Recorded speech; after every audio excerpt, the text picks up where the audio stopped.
bertemu lagi dengan saya Sulfina, mahasiswa Universitas Dian Nusantara.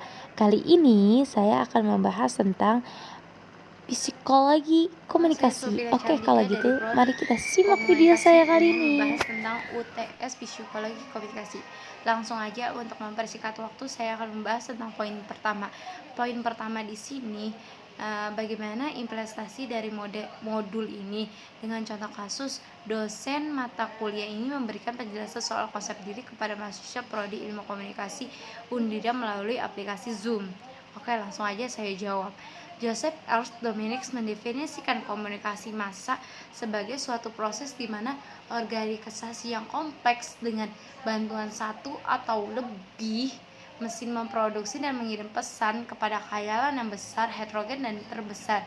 Contoh kasus, dosen memberikan penjelasan tentang konsep diri kepada mahasiswa. Oke, ini dia berikut pemaparannya tentang konsep diri. Seringkali kita bertanya, apa sih pentingnya membangun konsep diri? Jika teman-teman masih menanyakan itu, berarti kalian masih belum mampu untuk membentuk konsep diri.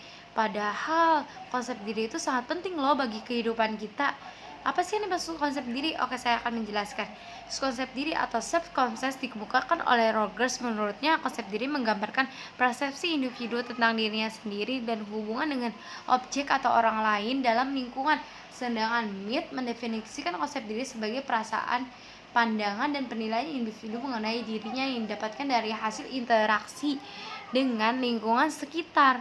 Dapat kita simpulkan di sini bahwa konsep diri adalah cara pandang kita terhadap diri kita sendiri. Oke, membentuk konsep diri dapat dipengaruhi lingkungan. Konsep diri dibagi menjadi dua konsep, yaitu konsep diri yang positif dan negatif. Konsep diri, lingkungan yang memberikan dukungan positif akan mempermudah individu untuk memberi konsep diri yang positif, sedangkan lingkungan yang memberi dukungan negatif akan memberi pengaruh terhadap diri sendiri menjadi negatif.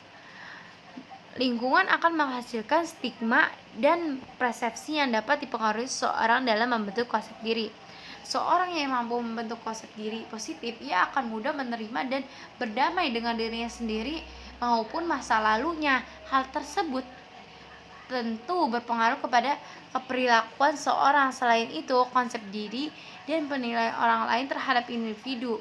Maka dari itu, penting bagi kita untuk menilai pengalaman dan lingkungan agar konsep diri kita bisa kita bentuk dengan benar dan positif. Oke, lanjut ke poin 2. Poin 2 di sini, bagaimana Anda memperlihatkan konsep diri Anda sebagai mahasiswa Prodi Ilmu Komunikasi Undira sebagai calon praktisi kehumasan ketika tampil sebagai pembicara dalam sebuah diskusi. Oke, langsung aja saya jawab. Cara saya menyampaikan konsep diri sebagai pembicara dalam diskusi pertama ialah membangun percaya diri. Percaya diri merupakan salah satu hal yang wajib dimiliki oleh pembicara. Jika seorang pembicara tidak percaya diri, ia akan sulit baginya untuk menyampaikan ide, gagasan, dan pikirannya. Hal ini disebabkan hatinya sudah diliputi rasa grogi, malu, atau takut sehingga bingung harus menyampaikan apa dan tidak tahu harus memulai presentasinya dari mana. Rasa percaya diri dapat dilatih dengan mulai berlatih berbicara forum-forum kecil dengan tema berbicara santai dan ringan. Tampil percaya diri saat berbicara di hadapan publik adalah salah satu indikator berhasil dalam melakukan public speaking. Menampilkan rasa percaya diri hadapan publik juga tentu akan menambahkan kesan hebat di mata para audiensnya. Dalam melakukan public speaking, ialah membangun kesadaran diri dan berpikir positif. Maksudnya adalah menganalisa dan mengidentifikasi kemampuan batas diri terhadap situasi yang sedang dihadapi secara realistis. Contoh, pembicara harus sadar dan jujur terhadap situasi apa yang akan mereka hadapi seperti target audiens dan materi apa yang akan disampaikan, lalu berpikir positif sebelum dan saat berada di atas panggung.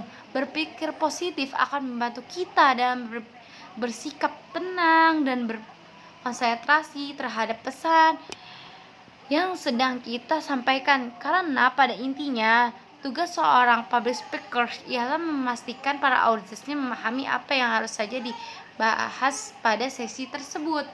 Contoh, sebagai calon praktisi kehumasan mahasiswa Undira, saya akan membangun konsep diri yang positif, yaitu yakin akan kemampuan mengatasi masalah, merasa setara dengan orang lain, menerima pujian tanpa rasa malu, dan menyadari bahwa setiap orang mempunyai berbagai perasaan, keinginan, dan perilaku yang tidak seluruhnya disetujui oleh masyarakat. Oke, lanjut ke poin ketiga. Kehadiran humas. Humas menjadi salah satu elemen yang sangat menentukan keberlangsungannya sebuah perguruan tinggi secara positif. Humas atau bisa dikenal sebagai public relation mencangkup semua bentuk komunikasi terselenggara antara perguruan tinggi yang bersangkutan dengan siapa saja, pribadi atau masyarakat yang berkepentingan. Dalam beberapa literatur kehumasan seperti kamus terbitnya Institute of Public Relations, humas didefinisikan sebagai keseluruhan upaya yang dilangsungkan secara terencana dan berkesinambungan dalam rangka menciptakan dan memelihara niat baik dan saling pengertian antara suatu organisasi dengan segenap khayalannya. Didefinisikan tersebut memberikan gambaran bahwa kegiatan humas memiliki peran yang sangat strategis bagi sebuah organisasi. Dalam hal ini, perguruan tinggi humas berperan menciptakan dan memelihara citra perguruan tinggi sehingga penerima dan pemahaman masyarakat terhadap perguruan tinggi sangat ditentukan oleh kerja humas. Profesi humas juga dituntut untuk dapat memahami aspirasi dan kehendak masyarakat, karena keberlangsungan eksistensi sebuah perguruan tinggi sangat ditentukan oleh peran serta masyarakat.